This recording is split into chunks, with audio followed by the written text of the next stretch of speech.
जमाबंदी क्या है और जमाबंदी क्यों जरूरी है? दाखिल खारिज, मोटेशन, इस तरह का शब्द आप लोगों को बराबर सुनने को मिलता होगा और जमीन के संदर्भ में ये शब्द बेहद ही महत्वपूर्ण है। तो आज हम लोग इसी सब विषयों पर बात करेंगे। नमस्कार, मेरा नाम है प्रकाश रंजन और आज हम लोग बात करने वाले हैं क्या है जमाबंदी, जिसे हम रजिस्टर 2, पंजी 2 या ROR, राइट्स ऑफ रिकॉर्ड्स के नाम से भी जानते हैं। रजिस्टर 2, इससे पहले की वीडियो में हम लोग खतियान की बात किए थे, जो रजिस्टर 1 होता है, मूल प्रमाण पत्र होता है।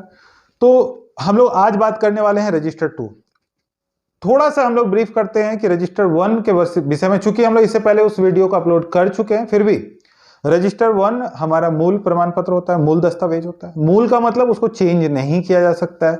तो लेकिन चूंकि जमीन की जब हम बात करें तो जमीन ट्रांसफरेबल, शाश्वत जिसे हम लोग बोलते हैं, बार बार चेंज होने का विषय है। संपत्ति का अधिकार जो मौलिक अधिकार में पहले शामिल था, उसको भी इस वजह से ही हटा दिया गया क्योंकि संपत्ति हमेशा ट्रांसफरेबल रहेगा। तो अगर कोई मूल प्रमाण पत्र है हमारे पास, मूल दस्तावेज हमारे पास, उसको तो छेड़छाड़ नहीं किया जा सकता है, बदला नहीं जा सकता है। तो इसके लिए हमारे पास क्या विकल्प है? विकल्प है रजिस्टर 2। रजिस्टर 1 को तो हम रख दिए, उसको तो चेंज नहीं किया जा सकता है। लेकिन जो रजिस्टर 2 है उसमें जमीन के संदर्भ में पूरा विवरण दिया हुआ होता है। जैसे जमीन किस जिला में है, किस अंचल में है, किस मौजा में है, मौजा मतलब गांव में है, उसका खाता नंबर क्या है, खेवट नंबर क्या है, खेसरा नंबर जिसको हम लोग बोल रहे हैं, खेसरा नंबर क्या है, प्लॉट नंबर, उसका जमींदार कौन थे, रैयत कौन है, मालगुजारी, जमीन का पोजीशन यानी कि उत्तर दक्षिण पूर्व पश्चिम, ये सारा कुछ रजिस्टर 2 में दिया हुआ होता है। और रजिस्टर 2 रजिस्टर 1 के अनुसार ही बनता है। अगर कोई खतियान, जब रजिस्टर 1 मतलब कोई भी रिविजनल सर्वे के बाद जब खतियान बना होगा, उसके बाद रजिस्टर 2 उस समय तैयार किया होगा। लेकिन अगर वो खतियान के अनुसार ही चलता आ रहा है जमाबंदी, तो ठीक है, वैसे ही चलता आ रहा है हम लोग के पास। लेकिन अगर किसी भी तरह से उसमें जो परिवर्तन आता है, जमीन का जो हस्तांतरण है, उसमें अगर किसी प्रकार का परिवर्तन आता है, तो वो परिवर्तन कहां देखने को हम लोग को मिलता है? जमाबंदी में। जमाबंदी से ही हम लोग को पता चलेगा कि क्या उसमें परिवर्तन आया है या नहीं आया है। जैसे कोई व्यक्ति का खतियान है 5 एकड़ का और उस व्यक्ति का जमाबंदी भी 5 एकड़ का चल रहा है। बहुत सारे लोगों का सवाल आता है कि सर मेरा जमाबंदी नहीं चल रहा है, क्या करें? तो जमाबंदी यानी रेट फिक्सेशन, जमाबंदी अगर उनका नहीं है, जमीन का खाता है उनके पास में लेकिन जमाबंदी नहीं है, या कुछ नेचर ऐसा है जिसको हम लोग जो है खतियान का कुछ नेचर ऐसा है जिसमें जमाबंदी नहीं खुला हुआ होता है, ये वर्ड भी हम लोग के पास बहुत बार आता है कि जमाबंदी नहीं खुला हुआ है, तो उसको हम लोग को दोबारा अंचल ऑफिस से, मतलब कि जो हमारे कर्मचारी हैं जो लगान देखते हैं, उनके पास DC ऑफिस, LRDC जो है, वहां पर हम लोग जमाबंदी को खुलवाने का काम करते हैं। क्योंकि हम लोग अगर जमाबंदी नहीं खुलवाएंगे तो जमाबंदी कैसे खुलेगा? खुलने के लिए अगर मोटेशन के बाद किन्हीं का जमाबंदी नहीं खुला हुआ है तो सबसे पहले उनको अपना दाखिल खारिज, मतलब उनको अपना पोजीशन दिखाना होगा, और उसके बाद पोजीशन दिखाने के बाद वो अपने नाम पे जमाबंदी को शुरू कर सकते हैं। जमाबंदी का परमिशन लेंगे, परमिशन होने के बाद शुरू कर सकते हैं। बहुत लोगों का सवाल है क्या जमाबंदी बदलता रहता है? तो हम आपको बता दें कि जमाबंदी हर 5 साल में बनाया जाता है और उसका 2 प्रतियां तैयार किया जाता है, जिसको एक जिला कार्यालय में और एक अंचल में उसकी कॉपी को रखा जाता है, वहीं पर उसका एक कॉपी रहता है। चूंकि जमाबंदी, लेकिन ये दुर्भाग्य है कि बहुत सारे लोग जिनके दादा के नाम पे जमीन है, परदादा के नाम पे जमीन है खतियान में, लेकिन जमाबंदी अभी दादा के नाम पे ही चल रहा है, लेकिन दादा को मरे हुए 50 साल हो गया। तो ये हमारी, बहुत सारे लोग बोल सकते हैं ऐसा कि आखिर में ऐसा क्यों है, तो ये हमारा सिस्टम का दोष हो सकता है। तरीके से जो वर्तमान पोजीशन है उनके नाम पे दाखिल खारिज होना चाहिए।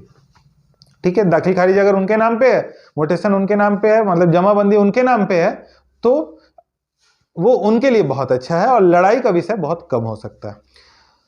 कुछ बोल सकते हैं ऐसा कि भाई कैसे घर के मामले में ये कैसे संभव है? इसलिए कि अगर कोई व्यक्ति का 10 एकड़ जमीन है, अब उनका 5 बच्चा हुआ, तो 10 एकड़ का 5 जगह पे अगर हम हिस्सा करते हैं तो 2-2 एकड़ सभी का आता है। अब एक व्यक्ति अपना जमीन 2 एकड़ बेच लिया, अपने पिताजी के ही नाम पे, जमाबंदी के नाम पे बेच लिया, बाकी 4 लोग नहीं बेचे।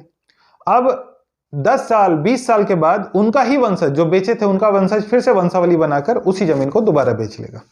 बिक सकता है, इसलिए बिक सकता है क्योंकि उसका नाम उस वंशावली में है।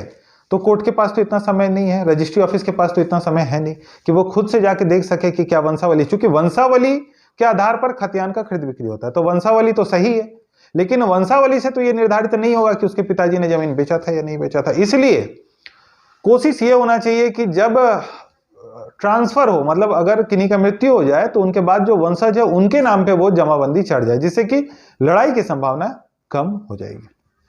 दूसरा बात कि वो कैसे संभव, मान लेते हैं कि किसी के जमीन है, किन्हीं का जमीन है 5 एकड़, अब 2 एकड़ जमीन हम लोग बेच दिए, लेकिन जमाबंदी तब तक नहीं बदलेगा जब तक कि उसका दाखिल खारिज नहीं होगा। इसका मतलब कि कोई व्यक्ति अगर अपना 2 एकड़ जमीन बेचा है तो सबसे पहले उसको दाखिल खारिज अपना करवाना होगा, और दाखिल खारिज हो जाने के बाद अब जमाबंदी 2 एकड़ का मालिकाना हक उसके पास हो सकता है। ऐसा करवाना क्यों जरूरी है?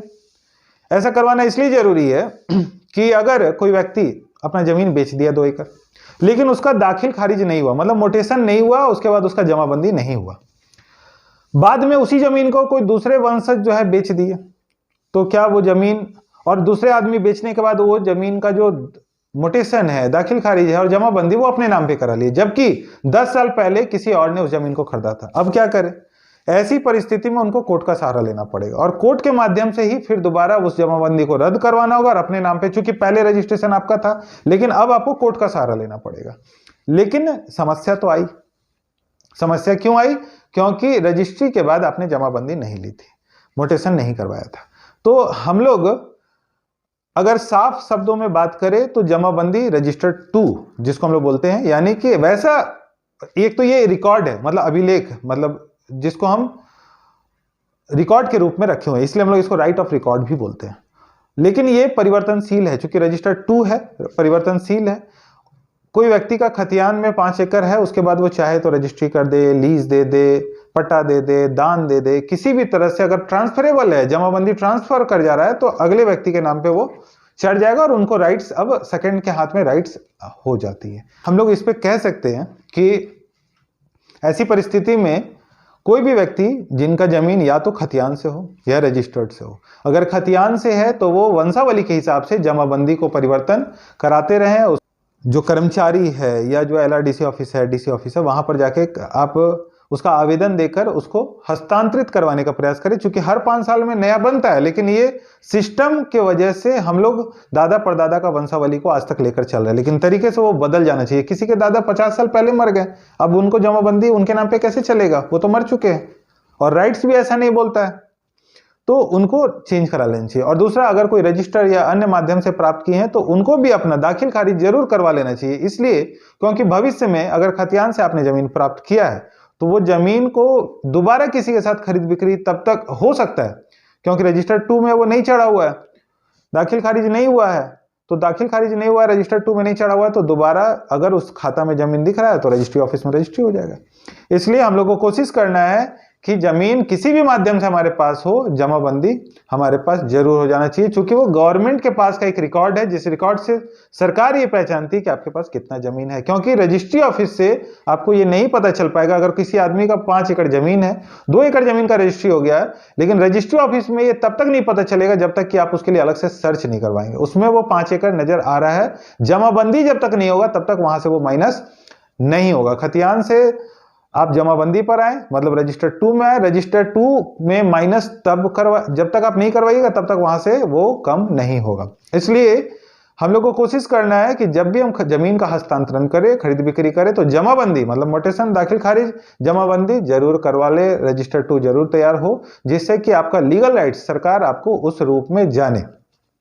बहुत बहुत धन्यवाद। अगर किसी भी तरह का आपका सवाल है तो आप सवाल जरूर पूछ सकते हैं कमेंट बॉक्स में जाकर के। मेरे चैनल को लाइक सब्सक्राइब जरूर करें। बहुत बहुत धन्यवाद।